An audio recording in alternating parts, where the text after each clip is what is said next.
In this video, I'm going to share with you what I personally do to avoid communication breakdown. Now, communication breakdown is the failure to exchange information. And the reason why it happens is because there's an overall lack of communication, i.e. poor communication, or sharing or being told too much information at once, which then leads to you or the other person being overwhelmed. So the first thing I do to avoid communication breakdown is I try my best to be clear and intentional. Now, when you're communicating with people, be direct. Say what it is that you want to say. Now, I used to think that assertive communication used to come across as being a bit abrupt or a little bit rude. And I actually got that wrong. It's not. It's actually a really positive thing. Being assertive is a positive thing. And the reason why it's a positive thing is because you have purpose behind what you're saying. There's no confusion going on. Now, the reason why I say be clear and intentional when communicating with people is because of this. Let's say, for example, you want to share something with somebody. You have an idea in your mind and you want to share it. But if you yourself ain't clear, if you yourself are confused and you have no intention behind what you're trying to convey into your mind, into somebody else's mind,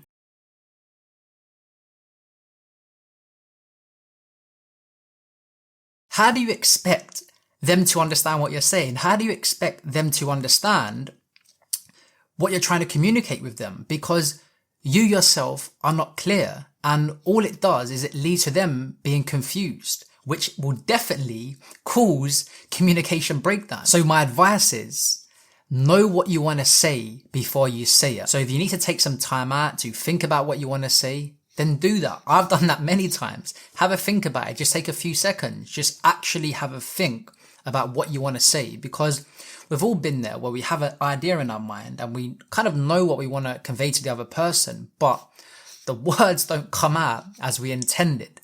And that's because we're not entirely sure what we want to say. It was just a thought. I myself have the habit sometimes of talking too quickly. And when I talk too quickly, the words come out a little bit mumbled. They don't come out as I want them to come out. And that's because I'm rushing. And I've been told this by other people as well. When I'm talking, sometimes I talk a bit too fast. So that's something that I'm actively trying to improve. I'm trying to just slow down. Because even like doing it now, when I slow down, I'm able to get my words out easier. And I don't know why I do it, but sometimes I tend to rush and I just want to get all my words out in kind of one sentence. But it doesn't work like that because it does come out a little bit mumbled and all over the place. And don't think that I find it easy, because I don't. I find it actually really, really hard to slow down when I'm talking. I don't know if it's excitement. Sometimes when I get excited about a topic, I start talking really fast and I get ahead of myself. But the point is that I do find it challenging to slow myself down. And I sometimes even feel myself doing it. And when I'm doing it, I'm thinking in my head, like, why are you talking this fast? But I think a lot of it does come from excitement. When I'm talking about something that I'm passionate about, I just start moving really, really quickly, and then the words don't come out properly. So, yeah, I'm letting you know that I do find this challenging, and it's something that I'm always trying to work on and improve. Now, before we move on, my name's Luke, and this channel is all about personal development, and I'll be sharing the things I've learned and continuously learn. So if you enjoy content around trying to improve yourself, overall personal development, then make sure you hit that subscribe button. The second thing I do to avoid communication breakdown is I try my best not to make assumptions. I know it's easy to make assumptions. I've made assumptions several times, in conversations, and I'm sure you have too. But it's something that can lead to a lot of misunderstanding, and it can lead to a lot of errors as well. Because if you're in communication with someone and you assume what they're saying and you don't allow them to fully finish, then you don't know what direction that's going to go in, because you've not allowed them to complete their thought. And when you don't do that, not only do you interrupt them, they now haven't conveyed their message from their mind into your mind. And that's the whole purpose of communication. So when someone's talking, just remind yourself to allow them to fully finish off their sentence. or whatever they want to say to you. Just allow them to finish off their complete thought. I know it's easy to want to cut in.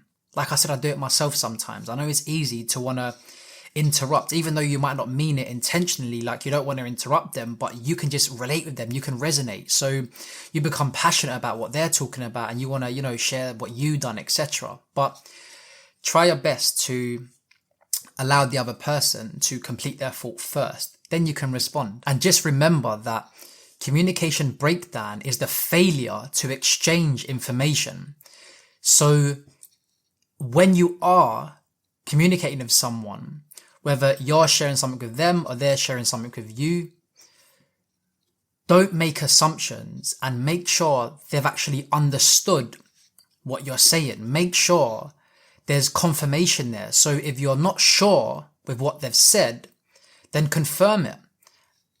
That is the easiest way to stop communication breakdown, because if somebody shares a piece of information with you and you're not entirely sure that you've understood it, but you don't want to kind of embarrass yourself that you've not understood it, don't worry about it. Just ask them anyway, because without asking, you're not going to know. And it's better to be able to correct an error of misunderstanding while you're actually in communication than it is to go ahead, do something, come back, and then it's actually wrong. For example, let's say that you ask someone to do something for you, or they ask you to do something for them. It could be a job, it just could be a favor, whatever it is.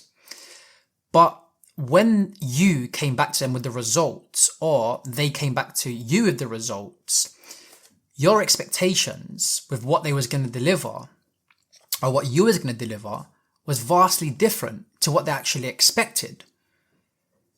In my opinion, the reason why this happens is because somewhere along the line, an assumption was made. You may not think it, but if you backtrack your steps with your communication with them, then what you'll find is the answer. You will find the answer.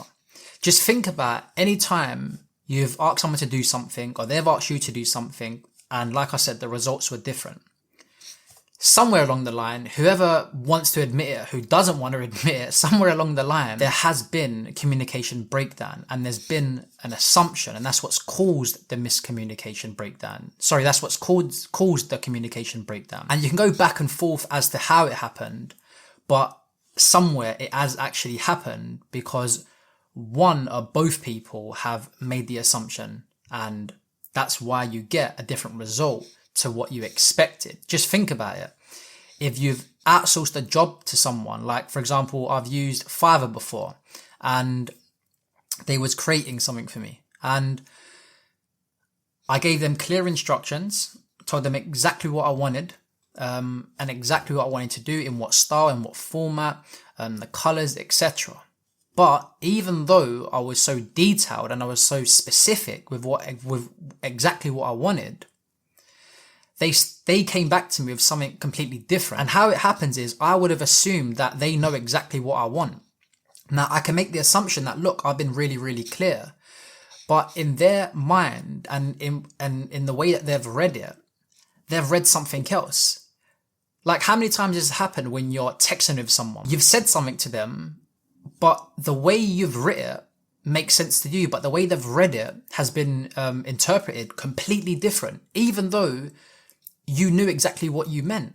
And this is, and you respond back like, this is what I said, but they've read it in a completely different way, which is why I personally think when you have something important to share or you need something done, do it in text format. I don't particularly think it's the best way, because like I said, your intention in the way you've written it could be vastly different to the way they read it. And it does depend a lot on the mindset, of course, and the relationship you have with that person. But I know it's more old school, but I'd rather pick up the phone. I'd rather pick up the phone and talk to someone, because like I said, texts can be read completely different to the intention that they had behind them. Now, the third thing I do to avoid communication breakdown is I try my best to simplify things. Now, the whole point of communication is to clearly get your message across, is to take what's in your mind and transfer it into somebody else's mind. It's to both understand and to be understood. Nothing more, nothing less. So the bigger the words, the more complex the language is that's being used to communicate, the greater the chances are of somebody not being able to understand you, because it's overwhelming, it's confusing. Just think about it. When somebody uses very complex language where it's not necessary, you end up spending more time trying to understand their words than their actual message. In other words, don't overcomplicate things. Simplify the way you talk. Use everyday language so it's easier for people to understand you. Now, in certain circumstances, of course, technical language is used, but in day-to-day conversations, you just need to use familiar language so it's easier for people to understand you. With that said, if you want to know what causes miscommunication, then make sure you click here, where I shot a video on that exact topic called What Causes Miscommunication.